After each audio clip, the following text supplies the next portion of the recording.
H. G. Wells, The Time Machine.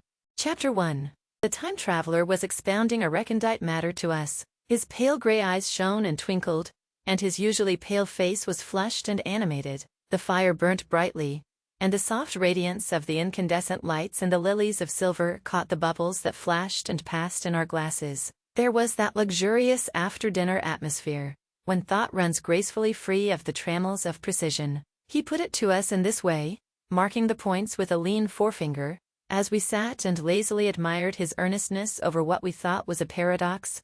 You must follow me carefully. I shall have to controvert one or two ideas that are almost universally accepted. The geometry, for instance, they taught you at school is founded on a misconception. Philby, an argumentative person with red hair, interrupted. Is not that rather a large thing to expect us to begin upon? I do not mean to ask you to accept anything without reasonable ground for it. You will soon admit as much as I need from you. You know, of course, that a mathematical line, a line of thickness nil, has no real existence. They taught you that? Neither has a mathematical plane. These things are mere abstractions. That is all right. Nor, having only length, breadth, and thickness, can a cube have a real existence. There I object. Of course a solid body may exist. All real things. So most people think. But wait a moment. Can an instantaneous cube exist? Don't follow you. Philby became pensive.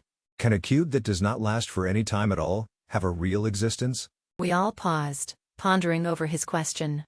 Clearly, any real body must have extension in 4 directions.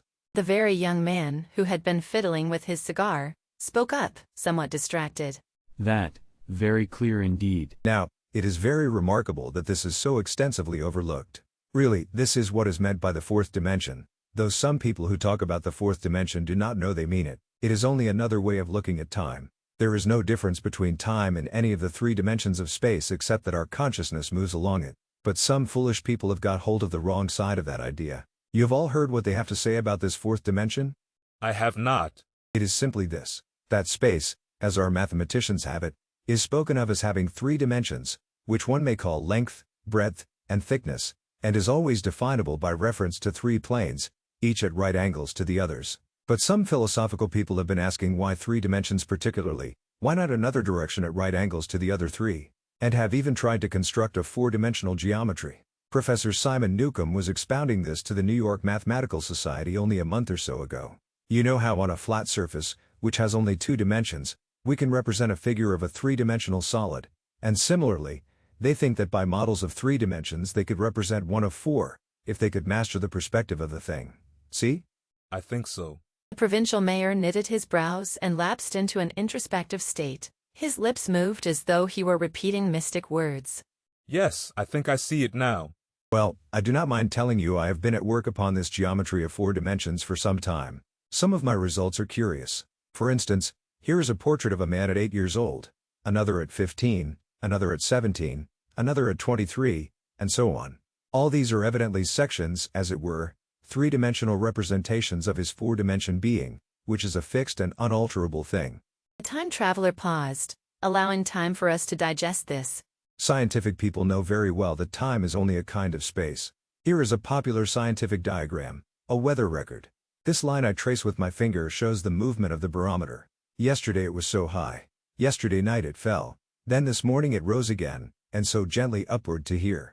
Surely the mercury did not trace this line in any of the dimensions of space generally recognized, but certainly it traced such a line, and that line, therefore, we must conclude, was along the time dimension.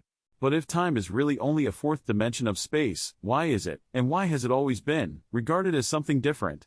And why cannot we move in time as we move about in the other dimensions of space? Are you so sure we can move freely in space? Right and left we can go, backward and forward freely enough, and men always have done so. I admit we move freely in 2 dimensions. But how about up and down? Gravitation limits us there. Not exactly. There are balloons. But before the balloons, save for spasmodic jumping and the inequalities of the surface, man had no freedom of vertical movement. Still they could move a little up and down. Easier, far easier down than up. And you cannot move at all in time. You cannot get away from the present moment. My dear sir, that is just where you are wrong. That is just where the whole world has gone wrong. We are always getting away from the present moment. Our mental existences, which are immaterial and have no dimensions, are passing along the time dimension with a uniform velocity from the cradle to the grave. just as we should travel down if we began our existence 50 miles above the Earth's surface. But the great difficulty is this. You can move about in all directions of space, but you cannot move about in time. That is the germ of my great discovery. But you are wrong to say that we cannot move about in time. For instance, if I am recalling an incident very vividly, I go back to the instant of its occurrence. Oh, this is all. Why not? It's against reason. What reason?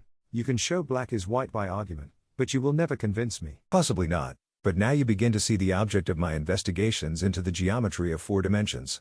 Long ago I had a vague inkling of a machine To travel through time. that shall travel indifferently in any direction of space and time, as the driver determines. Philby contented himself with laughter. But I have experimental verification. It would be remarkably convenient for the historian. One might travel back and verify the accepted account of the Battle of Hastings, for instance. Don't you think you would attract attention? Our ancestors had no great tolerance for anachronisms. One might get one's Greek from the very lips of Homer and Plato. In which case they would certainly plow you further little go. The German scholars have improved Greek so much. Then there is the future. Just think. One might invest all one's money, leave it to accumulate at interest, and hurry on ahead. To discover a society erected on a strictly communistic basis. Of all the wild, extravagant theories. Yes, so it seemed Filma, and so E never talked of it until. The time traveler paused dramatically, looking around the room. Experimental verification. There was a brief pause as Philby grew brain-weary from the abstract discussion. The experiment. Let's see your experiment anyhow, though it's all humbug, you know. The time traveler smiled and, without a word, rose from his seat and walked out of the room, leaving us in suspense.